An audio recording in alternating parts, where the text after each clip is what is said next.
Muy buen día a todos. A continuación vamos a hablar sobre el origen y la evolución del Jus Gentium en Roma.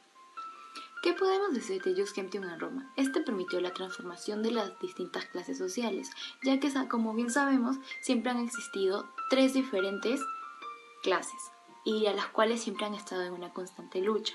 ¿Qué más podemos decir? El Jus Gentium permitió la universalización del derecho utilitario y este marcó en el periodo clásico una gran trascendencia. El Jus Gentium, al echar cimientos y desarrollarse en Roma, produjo la universalización del derecho utilitario y rellenó el vacío jurídico existente frente a los extranjeros.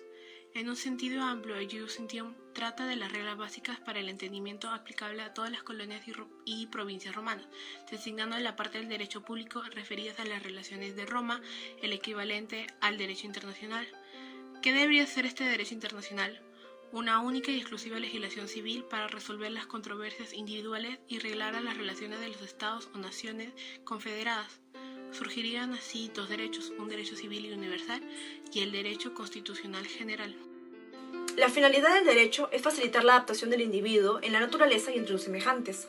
Pero ¿quién crea el derecho? Pues es el hombre al adaptarse. Esta cualidad ingénita de producir espontánea y experimentalmente el derecho, como derivado lógico de su vida material y social, es lo que justifica la existencia y necesidad del derecho internacional, designado con el calificativo de derecho natural, que más que un derecho es una facultad que determina el derecho de cada pueblo. Bien, el derecho natural no es otra cosa más que el derecho general en su primera etapa de evolución, antes del desarrollo de los distintos pueblos que nacen y se desenvuelven. Además, es la razón de ser del Jus Gentium y Jus Inter Gentes, que viene a ser el derecho de gentes o el derecho internacional. Así como Cicerón define al derecho natural como una razón verdadera con un contenido de deberes y sin fraude, el derecho natural se fundamenta con la necesidad del hombre. Esta se fortalece con el Jus Gentium, o más conocido como el derecho de gentes. ¿Cuál es la diferencia entre el Jus Gentium y el derecho internacional o gentes?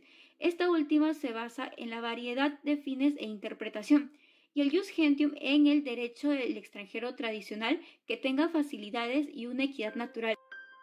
Cuando nos referimos al Jus Gentium, específicamente a la causa de su origen, se puede observar que es un carácter de derecho esencialmente natural, como una manifestación simple y forzosa del individuo al adaptarse a una sociedad. Esto principalmente nos hace pensar que por su naturaleza indicara la necesidad de ser reconocida por todos los pueblos. Sin embargo, esto no es cierto, porque si hacemos memoria podremos recordar que tanto en los textos antiguos y tradicionales no hacen más que referirse de una manera hostil y despectiva hacia los extranjeros, puesto que estos los consideraban como una cosa, y como tal cosa estos no tenían capacidad de derecho ni mucho menos una personalidad. En un principio, el peregrinos estaba fuera de toda ley, y eso nos lleva a preguntarnos, ¿acaso este no era un hombre con la misma capacidad que el romano mismo para poder desarrollarse en el área del derecho? El primer punto a resaltar es que todas las religiones tienen el mismo origen y lo único que varía son los nombres de los dioses. Ahora, el segundo punto es que esta religión para los romanos es un libro de vida, y que si esto hubiera sido más flexible en ese momento, los extranjeros hubieran tenido más derechos. ¿A qué me baso en esto? Es que en ese momento los extranjeros sí tenían libertades, pero sus derechos se habían reducido a lo mínimo. Y desde este punto de vista se le compara a los esclavos, ya que si bien estos no eran libres, sí tenían bastantes derechos a través de su amo. Es importante resaltar el punto de que la esclavitud se veía como la muerte, sin embargo, a los extranjeros lo único que se les impedía, por así decirlo, es aumentar su condición social en Roma. Como ya se mencionó antes, el derecho del extranjero era una obra única y exclusiva de la acción lenta y gradual del tiempo. Determinaba la evolución del derecho. En el desarrollo del pueblo de Roma estuvo originando ideas, sentimientos, aspiraciones y procedimientos de las diferentes etapas de su evolución. En la evolución de Roma engendró dos medios cardinales, que son la guerra y el comercio. El extranjero, que era mal visto en ese momento, tenía que representar la causa del perfeccionamiento maravilloso del pueblo de Roma. Inicia la guerra de Roma, en la cual las tropas romanas cargaban sus lanzas muy habituados al triunfo.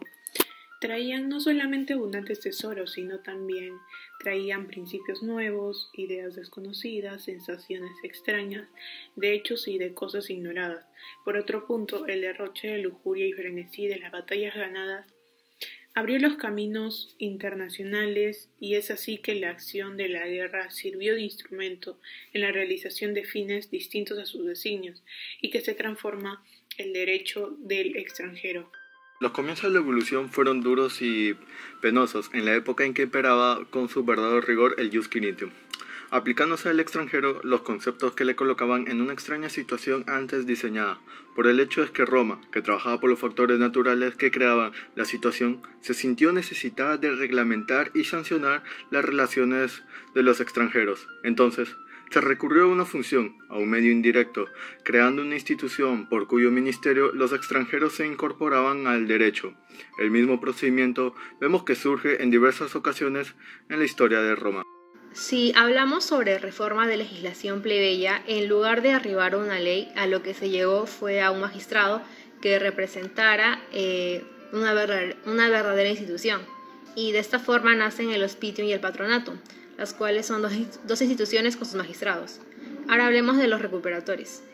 Fueron instituciones que primero asumieron el carácter de privadas, siguiendo el mismo rumbo que la clientela, como forma mejor de guardar las exterioridades de la ficción que se realizaba, pero posteriormente su eficacia las lleva a convertirse en instituciones públicas, a las cuales iban los extranjeros que llegaban de otros países y querían gozar de los derechos que gozaba un ciudadano romano. De esta manera se llega al goce del pleno derecho civil extranjero y así termina la legislación romana en el Ius Gentium. Antes el extranjero gozaba de la ciudadanía de hecho, mas no de derecho. Y el derecho de ciudadanía se vendió a fines de la República y así los triunviros hicieron un mercado de su facultad para prodigar las civitates. Aunque la antigua firmeza romana no se había perdido del todo, era necesario que Roma se desbordara en todo el mundo y que el mundo se absorbiera dentro de Roma. El tema de la expansión en Roma tiene una gran relación con la conversión de un extranjero a un ciudadano romano. Claramente, con el paso de los años podemos encontrar diferentes posturas y también sucesos que marcaron la historia, dado que en un principio del Imperio Romano el emperador Augusto declaraba que debían existir ciertas diferencias necesarias entre los ciudadanos del pueblo romano y los ciudadanos de los pueblos conquistados. De esta manera lo que se buscaba era preservar la ciudadanía romana solamente para aquellos que cumplían con las condiciones y los fundamentos necesarios para adquirirla. Obviamente con el pasar de los años esta realidad cambia, ya que muchos años más tarde el emperador Caracalla, o también conocido como Marco Aurelio, otorgó la ciudadanía romana a una gran cantidad de extranjeros, engrandeciendo lo que era Roma en ese momento y logrando una expansión máxima y también su unión. A modo de conclusión decimos que el Ius Gentium permitió que los romanos y extranjeros pudieran así interactuar de una manera que esté respaldada por la ley.